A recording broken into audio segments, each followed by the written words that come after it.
Welcome to Morningstar. We think the oversupply in semiconductor chips is somewhat priced in, and investor sentiment for Taiwanese chip-making stocks have much improved from its October lows. Our analyst Felix Lee is looking at what other upside potential could counter the excess supply and would be supportive of stocks like TSMC. He's with us today to share his view.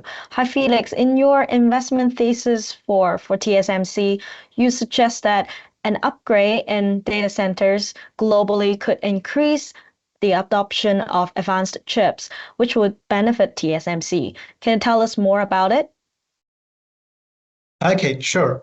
So TSMC we expect it would benefit from a multi-year trend of chip upgrades, especially on the data center side, which we think would be the largest growth drivers for the company in the next couple of years. We think part of this advanced chip upgrade are fueled by two main drivers. The first is performance, which is the computing power of such data centers to handle more and more data. The second is energy efficiency. So even though chips are becoming more and more expensive, and we expect it to be even more expensive for the coming years, we believe customers will be still willing to take on these more expensive chips because the way that these chips save power in general. So for example, we expect upcoming chips in 2023 would be about 25 to 30% more energy efficient compared to similar chips that are released back in 2020. So I think we believe that this kind of energy saving would translate into lower energy costs to customers over the life cycle of the chip, which we would expect to be about 5 to 8 years. Right. So riding on this energy saving theme, do you think it is going to play out in Apple? Because you've been closely following Apple's product launch every year. Well, I think apart from data center chips, if we look at the consumer electronics side, a lot of these smartphones or personal gadgets have reached a point where additional performance would be less noticeable for consumers. So one new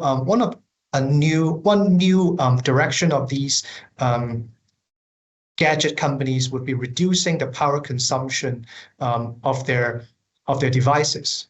So we have long noted that battery life or energy consumption is a very important attribute which consumers value, and we believe that as chip technologies improve, device makers are also able to roll out devices that can support a longer battery life on daily use. And this should drive the demand both for new devices and reduce the potential energy footprint of the supply chain as a whole.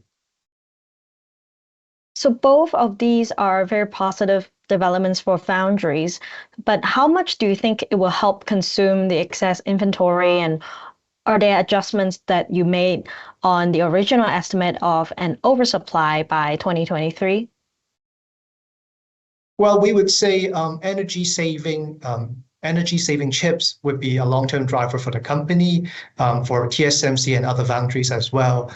But as for the excess inventories, because they are based on orders that are confirmed at least half a year ago, we think it would still take at least the upcoming quarter, the June quarter, in order to clear such inventories.